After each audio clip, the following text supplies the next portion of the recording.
it really is a pleasure to have you all here today, and I think it's very fitting that Marianne and Ivy do the introduction, as they're such a critical piece of the NACC study, but obviously all of you are essential for that study as well. And so this is the first time we're doing this, and so I really would like to get feedback from you all in terms of what information you want to get out of these meetings and sort of what you want to know more about the NACC study. And I very much view this as a collaborative effort between the researchers, our staff, and both the participants and study partners in this study. It really is work that we're doing together, and so we hope to continue with these annually. I should mention that we also, many of you probably come to our thank you breakfast, which is something that we do annually more broadly for people involved in the Penn Memory Center, and that's not going to go away, so this is not meant to replace that. I think it is going to occur in the spring, and I don't know if Terry or what the actual date we're shooting for is. I can't find Terry, but we'll let you know about that. So we're moving the timing of that a little bit later in the year for the coming year, but we have no intention. There's Terry. Terry, when are we thinking for the thank you breakfast? March 27th. March 22nd? 2017. Okay, so March 2017. So that will continue on. So again, not meant to replace it. March 25th. Is that the date? March 25th. Okay, March 25th. Put it in your calendars or your phones. So I'm going to try to give you a broad overview of what the NACC study is today. A little bit about how NACC data is useful, both here at Penn as well as nationally. And then give you a little bit of detail about some of the newer initiatives that we're doing as part of the NACC in the coming years. And again, I think as we evolve year after year with this, we can talk about different things. We can talk about results of newer initiatives and go through those things in the future. But anyway, to tell you what the NACC study is, you're all part of it. It's a funny name. What does NACC even mean? So let's kind of unpack things a little bit. So I think in order to know what the NACC study is, you need to know what an ADC is. So I'm going to give you lots of acronyms. Hopefully it won't drive you all crazy. So we are an Alzheimer's disease center. Penn is one of, now I think there are 30. There were 29 for a while, but I think they added one recently. National Institutes of Aging, National Institutes of Health, Alzheimer's disease centers. Penn is one of the oldest NIA-funded Alzheimer's disease centers. So we're just getting renewed for our 26th year. So we have a new grant for year 26 through year 30. The mission of all of these Alzheimer's disease centers are to support research in Alzheimer's disease both locally and nationally, as well as on an international scale. And one piece of what all Alzheimer's disease centers do is one of their missions is to really develop a well-characterized cohort or group of people that we follow longitudinally over time that are normal older adults with regard to cognition, who have some mild memory problems, as well as who have Alzheimer's disease or other kinds of neurodegenerative conditions or things that affect memory or thinking. So all of the 29 or 30 Alzheimer's disease centers do that. So just to give you a little bit of the structure of our Alzheimer's disease center, this is sort of the main shape of it, and Dr. John Trojanowski is the director of the Alzheimer's Disease Center, the whole center, and Jason Karlowish, who's in the back, who I won't I often point my laser pointer at people and then blind them, so I won't do that to you, is co-associate director of the Alzheimer's Disease Center, and we're both co-directors of the Penn Memory Center, which the Alzheimer's Disease Center sits within. And Alzheimer's disease centers are actually kind of big operations. There's a lot of infrastructure to them and the kind of research that we do. And there actually are a number of different, what we call cores to the center. And the ones that I wanted to point out is what we call core B, but that's the clinical core. And that's the core, that's the part of the Alzheimer's Disease Center that follows those well-characterized controls, patients with Alzheimer's and mild cognitive impairment. And that's what I direct. Another sort of another major important piece to the NACC study is a core called Core D, which John Trojanowski leads, which is our neuropath, genetics, and biomarker core. And so we'll talk a little bit about brain donation later, but when brains are donated, they're processed, analyzed in core D, and are able to be linked to the information we have in core B. The same goes for when you guys give blood, or if you provide cerebrospinal fluid. So that gets all stored and organized by this core. And then another, I think, critical core is led by Dr. Karlowish, which is the outreach and recruitment core. And the goal there is to maintain our cohort, to educate the community, which is, I think, a very important piece of any Alzheimer's disease center, and to also try to expand the scope of the sort of demographic diversity of the cohort we have. Because let's face it, in order for us to really tackle Alzheimer's disease, we need to follow patients who represent the country and the world, as opposed to what has traditionally been the case, a pretty restricted group of individuals. And so Core E has made really tremendous leaps in that area.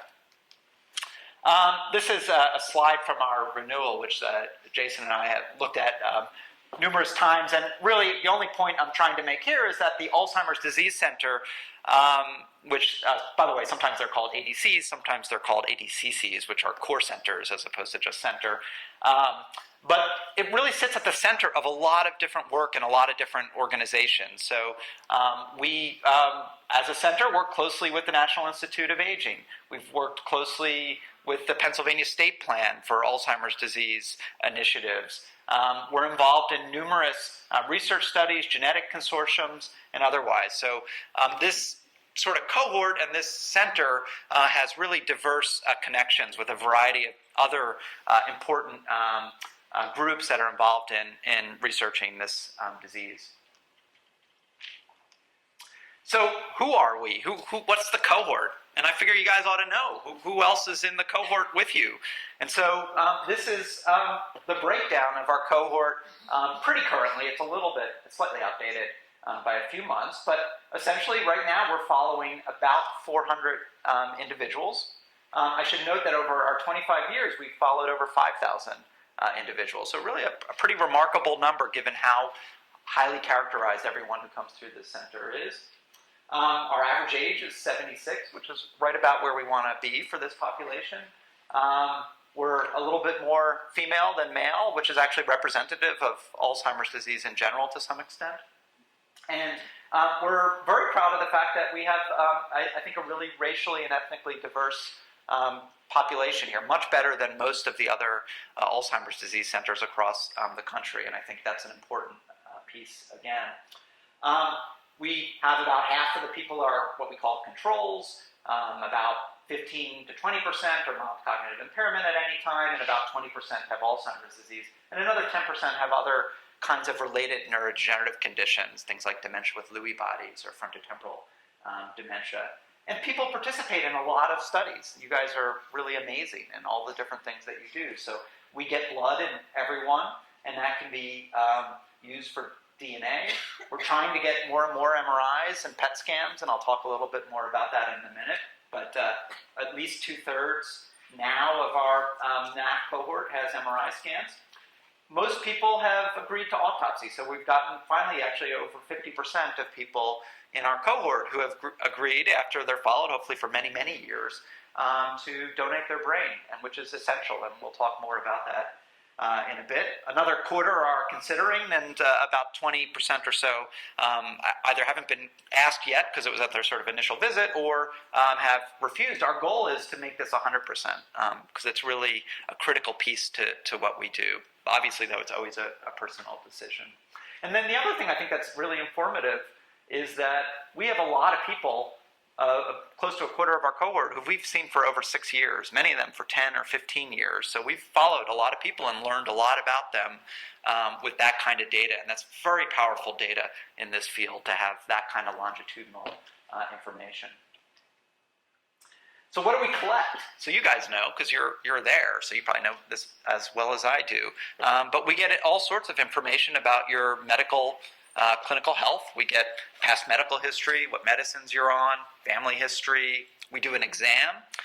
And then we also do a set of standardized cognitive measures, which are something that's part of another acronym, the UDS, or the Uniform Data Set, which is a standard set of cognitive measures that's being done at all of the Alzheimer's disease centers across the country, so that we can talk to each other and harmonize our data, and we can combine that data together.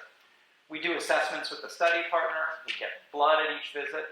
And then another thing that we have always done and are trying to do more and more of is to take advantage of the rich data we have to get other pieces of information that within our community here might be useful information to learn more about the disease. And just one example is we've been collecting data about subjective symptoms in healthy older adults, as well as what their partners view of things, because there's been more data that subjective symptoms may be a marker or something that helps us determine who might be more likely to develop symptoms in the future. What other data do we get? Well, as many of you know, we get other what are called biomarkers. And all biomarkers are markers or tests that help us to determine what's going on in the brain and whether or not someone has Alzheimer's disease or whether or not there's other kinds of brain changes that we need to follow. And so we get spinal fluid in a number of people with lumbar punctures, MRIs, PETs. We collect study participation data in everyone, so we know what you've been asked to be in, and so that we don't over-ask you to be in things. And we also have that study data, though, and so again, it's very powerful because you could do one small study, but we can link that study to all the other data that we have on you and really enrich what it is we can learn about what's going on. We have a lot of genetic data as well. Much of it we don't know what to do with. It's a sort of an exploratory types of analyses that can be done, and ultimately those things will help us in determining more and more what are the genetic causes of the disease, as well as potentially how to treat the disease by knowing those genes. And then, of course, we collect pathology data. So people who are willing to provide their brains, we collect very, very detailed pathologic data so that we can match what's going on in the brain with what we saw in life, whether it's on cognitive tests or whether it's on an MRI scan, but we can link those things much closer together. And actually, when we get an autopsy, we get back in our database this kind of data. And what this is this is a detailed map of the brain, and it's color-coded so that like redder areas mean there's more of something and lighter areas mean there's less. And these are all the different kinds of proteins and things that we measure in the brain. So amyloid plaques, tau in the brain, which makes up tangles that people know of for Alzheimer's disease, but also other markers like this thing called PDP-43, which was discovered here and related to frontotemporal dementia, cell loss, scarring. So all these things provide us really with a lot of data to understand what's going on in the brain and how that relates to how people function, and ultimately will allow us to better treat the disease. So why do we call it the NACC study? I promised I would tell you that. It's called the NACC study because all of that sort of uniform data that we get, including that cognitive testing and much of the pathology data, goes to what's called the National Alzheimer's Coordinating Center. And that center was developed in the late 90s to organize all of the data collected at every Alzheimer's disease center. And they house all of the data from the 39 centers. So it's 39 as opposed to 30, and that's because there have been some centers that used to be in existence and have since no longer continued. And I should say it's a very competitive thing to remain within your funding for Alzheimer's disease centers, that they will only want to fund centers that are really providing useful data for advancing research in the field. And so all that data is housed at the NACC, and so that's why we call it the NACC study. Recently, they've added MRI scans, and we're a big contributor to that here at Penn. All of this data is actually linked in the NACC to a variety of very large genetic studies as well, something called the Alzheimer's Disease Genetics Consortium, which is led by Jerry Schellenberg here at Penn. So Penn plays a really central role in a lot of the national efforts for Alzheimer's disease. And what this allows to be done is that with all the rich data that we're getting from all these different centers, we can link genetics to this data. So we could look at things like how different genes related to what we see on autopsy, or how genes relate to the speed of which the disease progresses over time. And those will provide insights into, again, how we treat the disease. But genetic studies require really large populations, and so that's why we need to collect as much of this data as possible.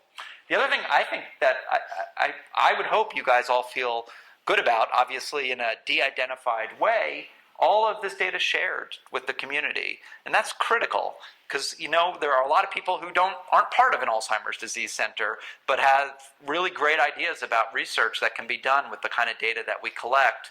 And all of this data then can be used in a very collaborative way to answer additional questions that we don't have the manpower ourselves to ask. And so that's been a very powerful thing in science in general, this idea of more open source data sets for people to use and do research on. I've sort of already said much of this, but this is the specific things that go into the NACC data at the National Alzheimer's Coordinating Center, and it includes this uniform data set I mentioned, which was first instituted in 1995, imaging data, genetics, and then neuropathological data. And this is the NACC. So the NACC is unbelievable, actually, in terms of the data it's collected and that you all have contributed to. There's over 100,000 participants in the NACC study that we have very detailed information about. 33,000 of them have this very detailed uniform data set data. It's not all of them, because we were collecting some of this data before that was instituted in the 90s. We have over 15,000 autopsy specimens as well, which again, and you'll hear more in the next session, is really quite amazing and really has helped advance the field in many ways. And this just gives you a slide, and I don't think you need to go through this at all, but just of where all this data, what kinds of data is represented. So we have thousands of pathology specimens. We have people with a variety of different conditions, not just Alzheimer's disease, although many with Alzheimer's. And we have many people with many years of longitudinal data as well in the NACC. This is just an example of all the very quantitative autopsy data that we have. In this particular table, it's over 11,000 data points. So again, lots of information. And what this harmonization of this data has allowed for us to do is it's allowed for much, much greater collaboration across these Alzheimer's disease centers. So this looks like kind of a U.S. Air picture of flights, and it actually was designed that way. It shows actually quantitatively, based on the thickness of these lines, what are the number of collaborative papers and publications that have come out of these different groups. And with this harmonization, there's incredible amounts of collaboration now. And Penn, again, we're very proud to say, is one of the central sites for this collaboration. And none of this would be possible if people like you didn't participate, and if people at all these other centers didn't participate as well. So it's really a remarkable achievement, one that we hope will, again, continue to advance the field. And so what are some of the things that you can get out of data sets? I'm just giving you like a few just brief examples. This is a paper that came out of actually work done here at Penn, but used 5,000 or close to 6,000 autopsy specimens from the NACC, which showed that Alzheimer's disease was associated with much greater vascular pathology than other neurodegenerative conditions, supporting this idea that there may be a more causal link between what's happening in your vasculature and what's happening in Alzheimer's disease. And one of the things we've all become very aware of and have tried to understand is why there's such shared risk. Why is high cholesterol, high blood pressure, why are these things that we think of as cardiovascular risk factors also risk factors for Alzheimer's disease? And it may be because of this link. Just another example of a study that I'm working on right now, and we're actually have presented but are going to submit a paper on in the next couple days, hopefully. We've been looking at tangle pathology in the brain in specimens. And tangle pathology is something that we link with Alzheimer's disease. But it turns out even in older adults without amyloid pathology in the brain, there's some evidence of tangle pathology. as well. And so we've been trying to figure out, does that mean anything? Does that impact memory in normal aging? And actually we are finding evidence that people with more of this tangle pathology will show greater decline over the ensuing years in their memory and thinking. And again, you can only do this in the NACC cohort because not only do we have the autopsy data, but we have 4, 5, 6, 7 years of longitudinal data before people passed away that we can go back and look and see whether there's been a decline. This kind of work suggests that there may be even targets in normal aging that we can work on to try to perhaps reduce some of the memory decline that we just all naturally have. And these are just almost randomly picked 3 genetic studies that have come from the NACC, including a gene that seems to be related to tau. Again, knowing the gene then allows you to understand more about how the disease occurs and potentially give a medicine that would counteract the effects of this gene. Because of participation of minorities, we're getting more and more information on genes within African Americans and other minority groups that might be slightly different based on race or ethnicity. This is just another example of something that actually, a gene that was found to protect against Alzheimer's disease. That's important as well. Why does this gene reduce your risk of Alzheimer's disease? And is that something we can use to help prevent or slow down the disease in people who don't have this gene? So that's kind of the overview of what the NACC is. And then I wanted to talk a little bit about some really exciting initiatives that we have here based on a variety of different recent sources of funding that we've been fortunate enough to get. And one of the main things that we want to get out of our cohort here is to obtain more imaging. Because it turns out imaging in this day and age is one of the most useful things for how to follow what's going on in a living person in their brain. And our data set is greatly enriched. Your participation is greatly enriched and made more valuable by having more imaging data for us. And so we are trying to get more MRI scans as well as PET scans, and I'll talk about that in a minute. Another real, I think, important mission is to try to be as demographically diverse as possible and to represent the area that we live in, the greater Philadelphia area, as best as possible. And that's really essential for moving us forward as a field. And then just one other thing we've been doing more and more of, and I think is important, is to try to add on some add-on studies to all the rich data that we have to learn about other kinds of things that might be more novel and useful for us to better diagnose the disease. And just as one example, in a collaboration with a colleague of mine, John Chatterjee, we've been looking at and are going to look at certain kinds of aspects of language, your ability to understand metaphor, which requires a sort of broad network within the brain, and whether that's predictive of who may or may not go on to develop Alzheimer's disease. And there actually was data, many of you have heard, in the NUN study from people, where they looked at writing samples from people in their 20s, and that was predictive of who was more likely to develop the disease 50 years later in life. And so by having your participation and your data, we can now match up these tests and see how that relates to brain structure and function.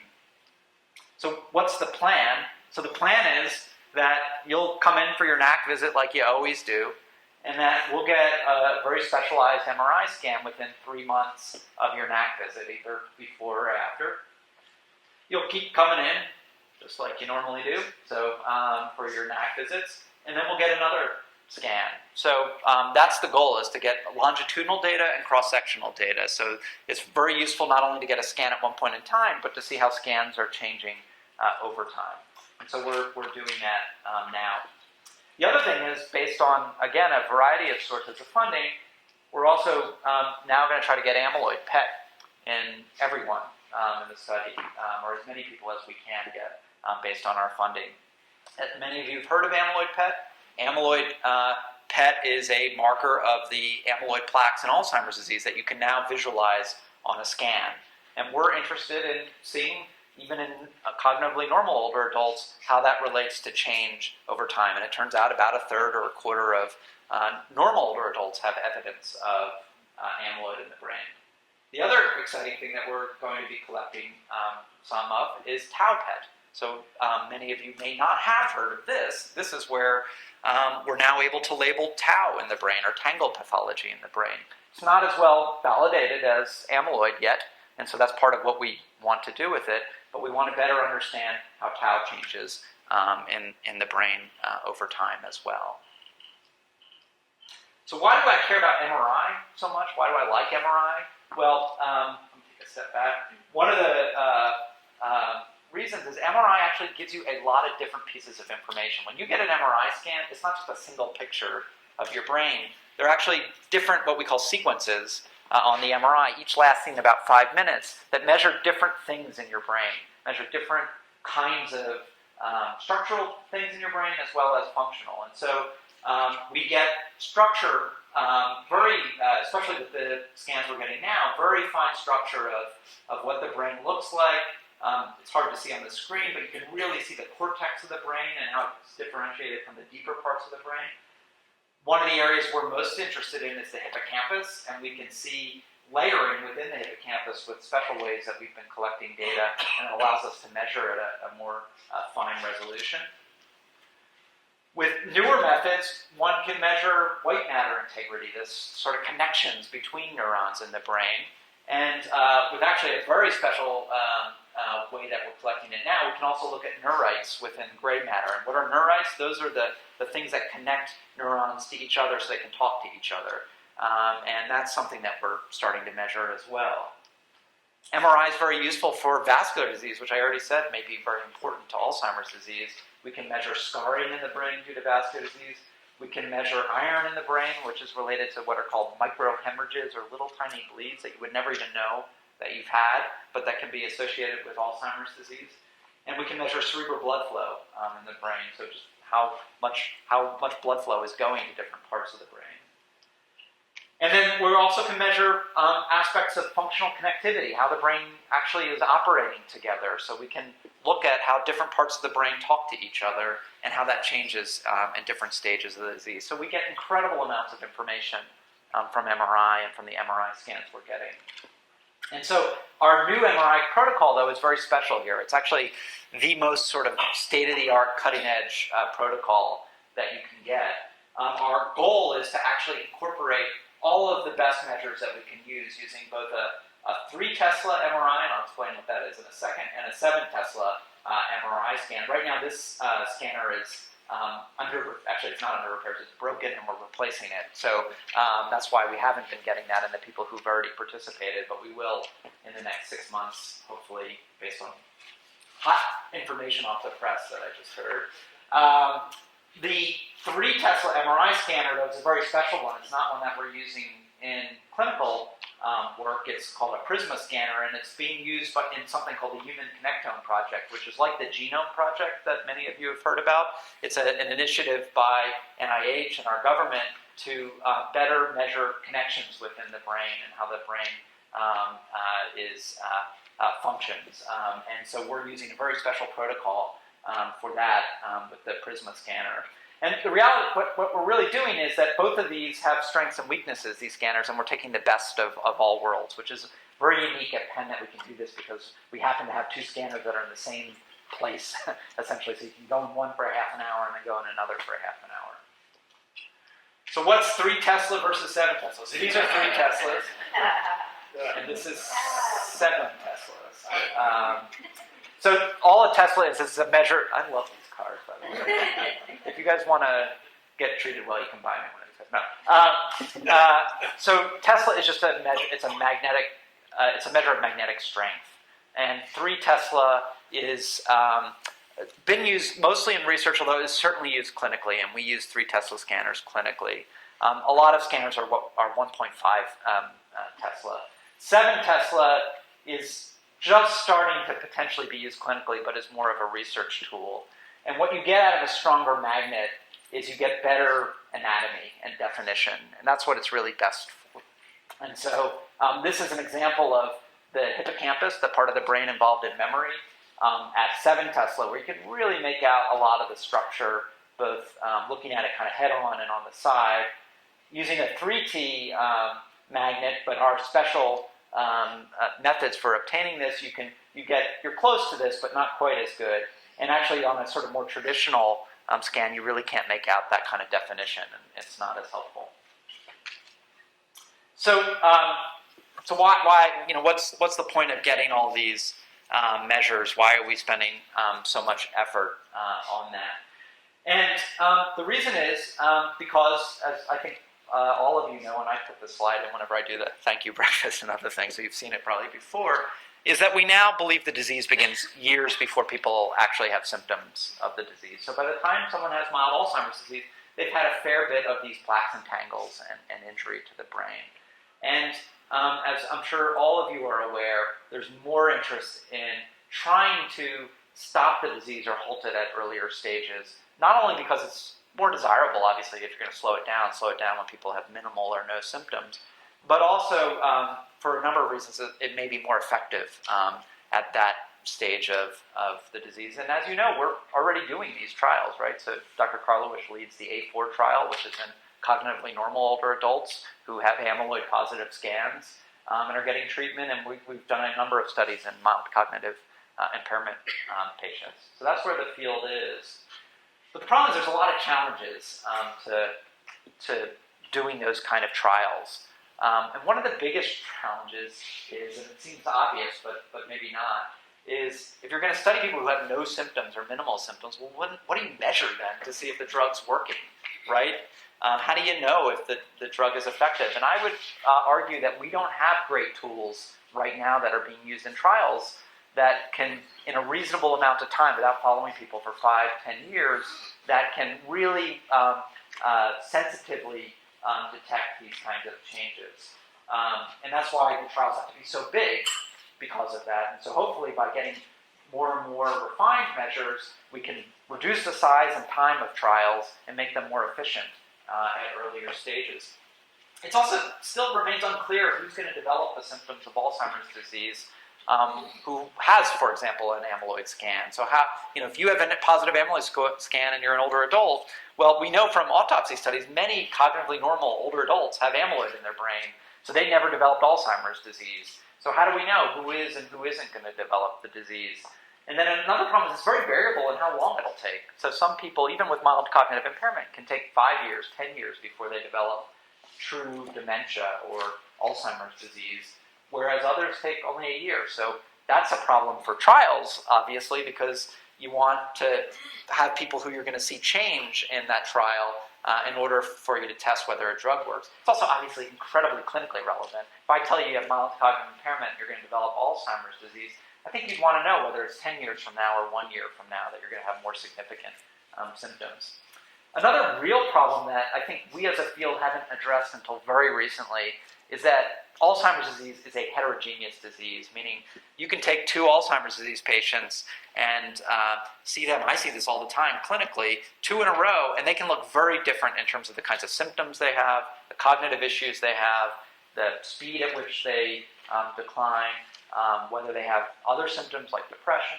And that's because there's a lot of heterogeneity in other kinds of pathologies that are in the brains of people with these diseases, as well as even just in Alzheimer's itself, it can affect different parts of the brain differentially. And that's going to influence whether drugs are going to work or which people drugs will work in. And so, just going to give, again, very high-level examples of this. So, one of the biomarkers that we have used by far the most in Alzheimer's, particularly the imaging one, is hippocampal volumes, which is, again, that part of the brain involved in memory. And we actually are very good at measuring this, and we do measure this clinically at this point. That's this structure. It's a pretty 3D image. The problem is the disease affects sort of little small regions at these very early stages. It doesn't affect the whole hippocampus. It affects little pieces of this part of the brain. And actually, it doesn't even affect the hippocampus, which is here. It affects an area right next to the hippocampus. And so when we're trying to detect the disease in these very early stages, this isn't going to work. Hippocampus isn't going to work. And it wasn't designed. Our prior tests weren't designed for these very early stages. So we need to kind of move beyond that. And so, for example, we've been doing work, and the images that we're getting as part of the NACC study allow us to do this, to measure little subregions within the medial temporal lobes. And in fact, we're finding that the earliest areas of thinning in this part of the brain is exactly where we see tangle pathologies first in Alzheimer's disease. And so this may be a detector of the very earliest tangle change that we see with the disease. Another example of this is we've been looking at this special area of the brain, that same little segment, and we've been finding that we can detect preclinical Alzheimer's disease. So this green bar are people who are clinically normal but have amyloid, and the blue bar are clinically normal who don't have amyloid. And we're able to see subtle differences in this very early region in people who have no symptoms yet, and then people with very, very mild symptoms, whereas those hippocampal volumes don't cut it. So this is, again, why we need to advance the markers we have. And then another thing, because we get histology data and pathology data in many of our patients, we can now match up what we're getting in life on imaging with imaging that we get after people have passed away. And so this is a scan, a post-mortem scan after someone has passed away, and we can match it up with their scan in life, and we can look at histology, and this will help us better make our tools and measures in life much, much more informed by what we're actually seeing in the brain, and it will greatly advance the field. And we can actually now take information from this postmortem data and put it into what we're measuring in life. Just a couple other examples, very briefly. We're learning more and more that there's mixing of neurodegenerative conditions, that many people with Alzheimer's disease have some of the pathology of Parkinson's disease. And we're finding that different brain areas and different brain regions are affected depending on what that mix is. And so we can then use that information in people to say, well, it looks like you have this kind of mix, and maybe you won't be as responsive to a drug, or maybe you will be more responsive to a drug depending on that mix, and so we can measure that. Even within Alzheimer's disease, we've found that certain genes, like the ApoE4 gene, which many of you have heard of, which is a risk factor for Alzheimer's, is not only a risk factor for the disease, but we're finding changes in brain structure in those with Alzheimer's disease who have that gene versus those with Alzheimer's who don't. And so that might influence what we're going to measure if you're a carrier of the gene versus not in a clinical trial. And then a final thing is we're really starting to try to be able with imaging to predict when you're going to develop symptoms. So if we look at people who are stable in mild cognitive impairment, how far down these bars go or how abnormal a test is. And if you look at spinal fluid for A-beta and a measure of brain structure or atrophy, they're both abnormal, and people with mild cognitive impairment are going to stay stable, but not that abnormal. For people who convert after 3 years, so people who take a few years before they start to develop more significant symptoms, these measures are even more abnormal. But for those who convert after 1 year, so like that they're more rapidly going to go on and develop worsening symptoms, our structural measure actually predicts that. So we can differentiate based on the structure whether you're going to develop more symptoms in 1 year versus whether you're going to develop more symptoms in 3 years versus whether you're going to be stable in 3 years. And again, that's important clinical information. It's also important for a trial. So what's the goal? The goal is precision medicine for Alzheimer's disease. That's what we want to get out of the NACC data set, and only from data sets like NACC can we actually do that. We want to say, okay, Alzheimer's disease is heterogeneous condition, different people look differently, and we want to say, how can we best measure that, and how can we predict what kind of genes and other factors are playing a role in your Alzheimer's disease so we can best treat that. And ultimately, one, that'll help us with clinical trials because we'll be able to pick sort of specific kinds of patients for those trials that are most likely to be responsive to a drug, but again, ultimately will allow us to tailor treatments on an individual basis.